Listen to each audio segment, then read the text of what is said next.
Sabar ya Ramadan. Ada yang lain? Insya Allah. Paham insya Allah? Insya Allah. Baik, kenapa nanya? Ya? Untuk masalah lainnya. Baik, silakan. Kalau bulan puasa katanya setan itu diikat, dibelenggu gitu. Baik. Kok saya ada di sini? Baik. Nggak, pasti pada ngomong gitu, tuh ada di sini. Enggak. Maksudnya kenapa ketika kita sedang menjalankan ibadah puasa, ada saja hal-hal yang membuat kita tuh jadi malas untuk Mungkin beribadah. bukan kita, Anda kali ya. Iya, maksud saya dan saya Pak Ustadz. Baik. Satu kali Rasulullah SAW pernah bersabda, "Idza jaa Ramadan," jika Ramadan telah tiba, futihat abwabul jannah, pintu-pintu surga terbuka.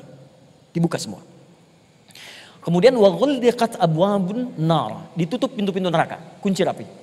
Wa suffidatisy syayatin, dan setan-setan diikat, dibelenggu. Nah, orang kemudian menyimpulkan surga dibuka, neraka ditutup, setan dibelenggu. Kok bisa Ramadan setannya diikat tapi masih ada orang berperilaku seperti tergoda oleh setan? Maka bagaimana memahami hadis ini? Kata para ulama, hadis ini adalah ungkapan isyarat majazi, kiasan. Kiasan. Apa maksudnya? Pertama, pintu surga dibuka karena saat Ramadan banyak orang kemudian meningkatkan amal soleh. Yang biasanya fardu, sunnah, yang biasa baca Al-Quran, sekarang Al-Quran, pahala banyak. Bahkan kalau Anda buka di kitab Siam, Al-Bukhari, nomor hadis yang pertama, paling kiri sebelah atas di kitabnya, itu pahala dilipat gandakan sampai 10 kali lipat hari biasa. Jadi kalau Mas Bedu baca Quran di luar Ramadan, itu 10 setiap hurufnya. At-Tirmidzi nomor hadis 2910. Tapi kalau di Ramadan kali 10 lagi. Alif Lam Mim, 3 huruf, 100 kali 100, 300. Maka meningkat. Karena tabungan pahalanya meningkat, peluang ke surganya banyak. Maka terbukalah pintu-pintu surga. Kemudian neraka tertutup. Kenapa? Karena banyak orang taubat saat Ramadan. Ya Allah ampuni dosa saya. Ya Allah saya taubat. Maksiat ditinggalkan. Karena seakan-akan ketika maksiat ditinggalkan, neraka tertutup. Nah, kalau sudah orang gak mau maksiat dan banyak beribadah, setan gak punya peluang. Mau goda susah. Jangan sholat. Saya mau sholat. Kamu siapa? Setan. Ya. Gak akan digubris, karena itu setan seakan terikat. Nah, tapi kalau orang tidak mau meningkatkan amal soleh dan tetap berbuat maksiat, maka mudah bagi setan menggodanya. Jadi setan terikat itu bukan dalam pengertian setannya diikat hakiki kata para ulama hadis, tapi karena orang banyak berbuat amal soleh dan tobat dari maksiat, maka setan tidak punya peluang menggodanya seakan terikat. Kalau tidak mengerjakan amal soleh, sholat tidak mau, puasa tidak mau, makan masih dilakukan, ini berpeluang setan tetap bisa menggodanya. Maka itulah setan yang tetap datang di bulan Ramadan. Allah Ta'ala Adam. Paham insya Allah? Ada yang lain? Baik, silakan. Assalamualaikum Pak Ustadz. Waalaikumsalam. Sebagai anak gaul Jakarta Pak Ustadz, saya tuh punya masalah Pak. Biasanya kan Pak Ustadz, saya kalau misalkan di bulan Ramadan kayak gini, saya suka ngabuburit nih ke mall, jalan-jalan menghabiskan waktu sama teman-teman. Begitu maghrib kan buka puasa ya Pak Ustadz ya. Terus kan kalau di mall males ya, ngantrinya panjang sholatnya. Jadi ya udah ntar aja. Terus pas nyampe pulang ke rumah, mau taraweh, mau isya, ngantuk ketiduran abis makan banyak. Nah, kira-kira kalau misalkan puasa seperti itu tapi sholatnya bolong-bolong, itu seperti apa sih Pak Ustadz? Baik, kita definisikan dulu. Kalau ada orang yang dalam puasanya ingin menghabiskan waktu misalnya dengan dunia, maka dilihat apakah dunia itu, mohon maaf, langsung terkait dengan perbuatan maksiat atau tidak. Kalau sekedar misalnya melalaikan, menghabiskan waktu tapi ibadah nggak ada, berbuat dosa nggak ada, maksiat nggak ada, maka dihukumi makruh karena tidak memperbanyak nilai ibadah saat puasa. Ya, makruh, tidak disukai makruh itu. Dosa sih enggak, cuman Allah nggak suka. Ya, dosa sih enggak, cuman kalau Allahnya enggak suka, kan kitanya enggak enak. Ya, Anda datang ke tempat saya, dosa sih enggak, cuman sayanya enggak suka. Diterima enggak sama saya? Tidak, gitu kan?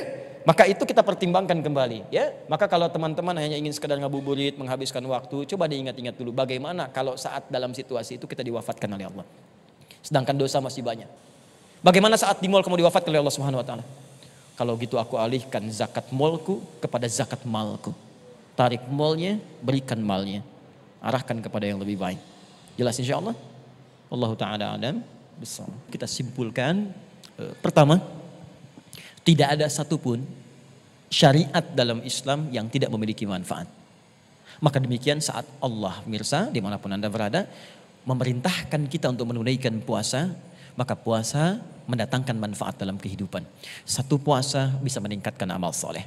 Anda bisa rajin meningkatkan sholat, rajin berinteraksi dengan Al-Quran, rajin berinfak sebagai bekal kita menuju surga.